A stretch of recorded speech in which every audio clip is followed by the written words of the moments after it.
plant tissues. What are plant tissues? Plants are also living organisms. They are also having some systems, and systems are made up of organs. Organs are made up of tissues. And what kind of tissues are present in plant body, right? We'll see that the few different types of tissues are there in the plant body. The first one is a meristematic tissue.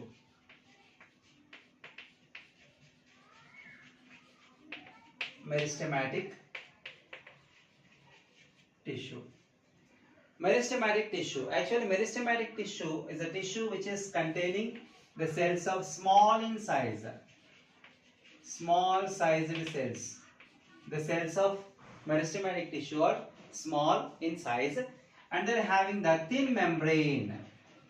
Thin membrane. The cells having thin membrane and have a thin or cytoplasm. Thin cytoplasm, and these are continuously dividing cells.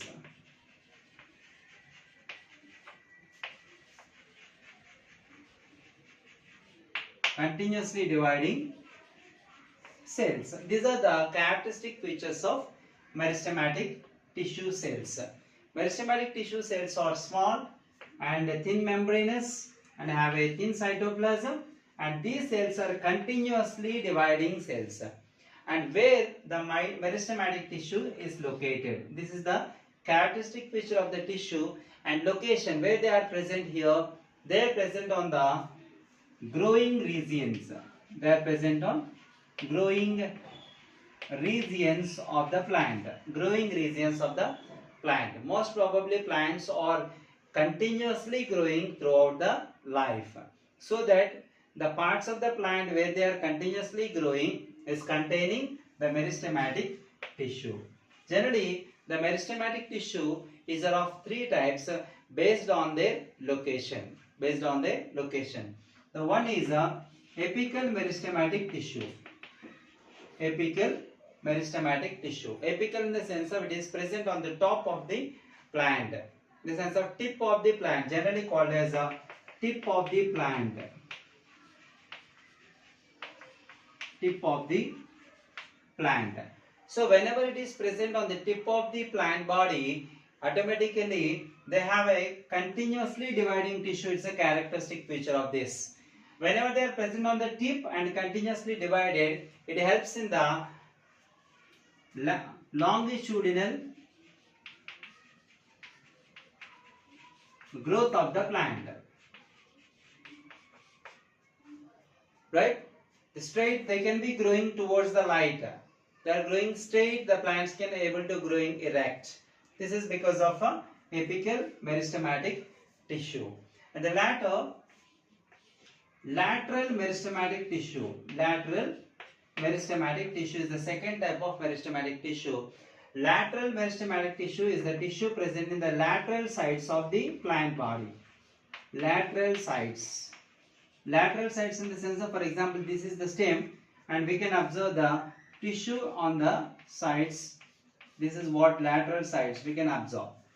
Whenever the tissue is present on the lateral sides and it's a continuously dividing tissue, because of the division, continuous division of cells, the stem can growing in the sideward direction. In the sense of the girth of the stem can grow.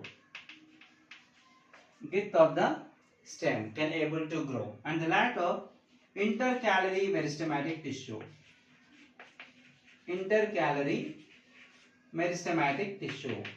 Intercalary in the sense of between the stem and the flowers, between stem and the branches, between the stem and the leaves.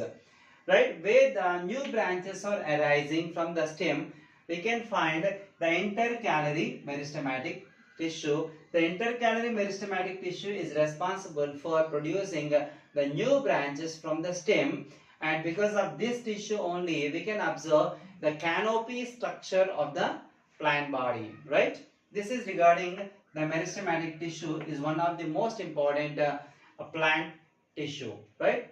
Later, the another tissue is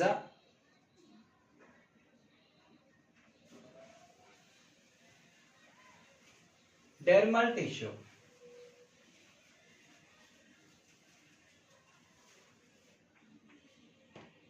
Dermal tissue. Dermal tissue. Right? Dermal in the sense of like a derma, in the sense of skin, almost the outermost layer of the plant body, right?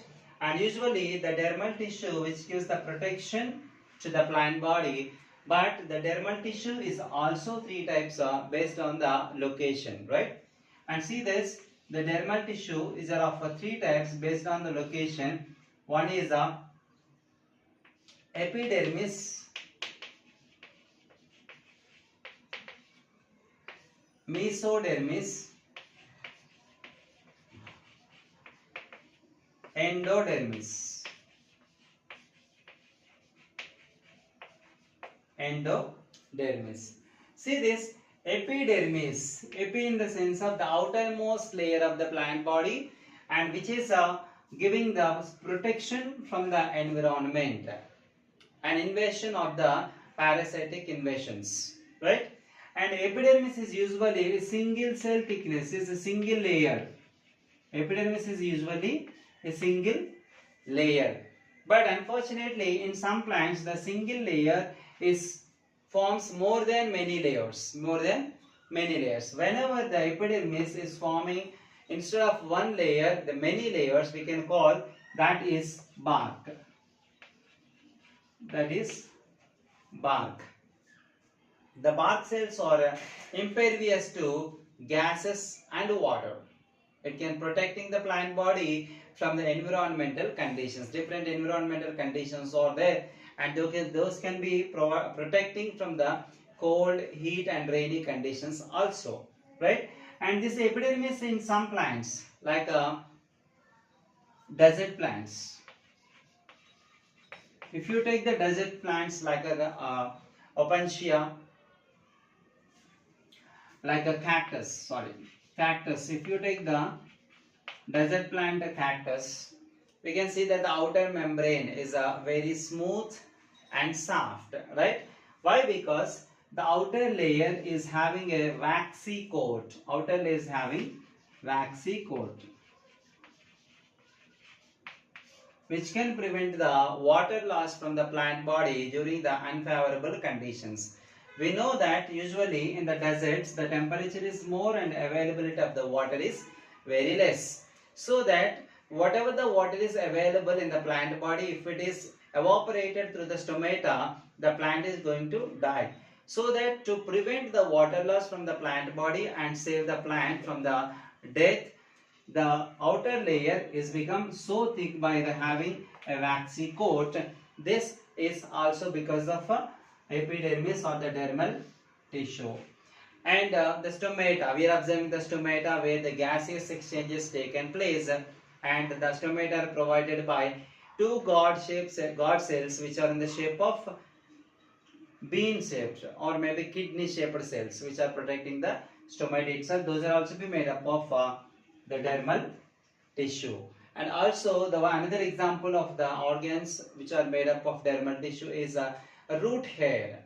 Root hair. Generally we are seeing that the root is under the soil and it cannot grow between the soil particles, because the soil particles are very small in size, so that the root cannot penetrate between the soil particles, so that root producing a hair-like projections from the root. Those hair-like projections easily penetrate between the soil particles and absorb the water. Those hair-like projections or arised from the root are called root hairs. The root hairs are also the structures made of dermal tissue, right? Later, the mesodermis, meso in the sense of middle layer, right? It is the outer layer and it is the middle layer which gives the protection and the support to the mechanical support to the plant body. And the latter, the endodermis, endo in the sense of innermost layer, is the outermost layer, the middle layer, and this is the innermost layer, inner membrane of the plant body, and which is giving the mechanical support to the plant body itself. mechanical support. This is regarding the dermal tissue, the second most important plant.